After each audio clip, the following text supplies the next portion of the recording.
नागपुर पाचपौली थाना क्षेत्र के शनिचरा market firing मामले में पुलिस ने बड़ी कार्रवाई करते हुए दोनों पक्षों के कुल 10 आरोपियों को गिरफ्तार किया है। गिरफ्तार आरोपियों के इलाके में पैदल परेड भी निकाली गई। पुलिस के अनुसार यह विवाद दो गैंगों के बीच वर्चस्व की लड़ाई से जुड़ा है।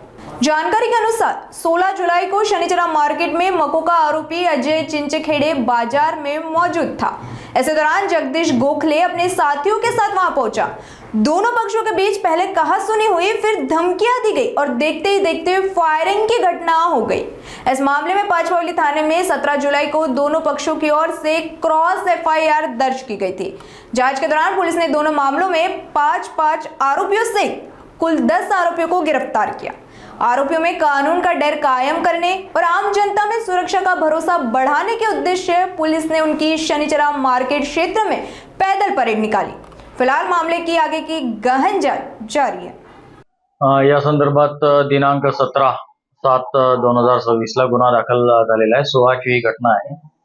या जगदीश गोखले आणि अजय चिंचखेडे असे दोघांचे जे गँग ऑपरेट्स होते।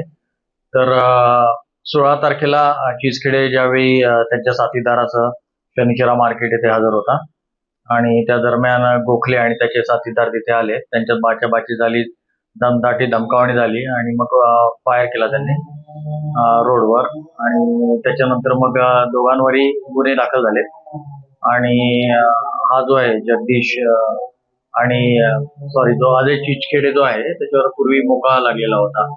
तर या दोघांवर गुन्हे दाखल करण्यात आलेले आहे आणि दोन्ही गुन्ह्यांमध्ये 5 असे 10 आरोपी अटक करण्यात आलेले आहेत आणि तपास सुरू आहे।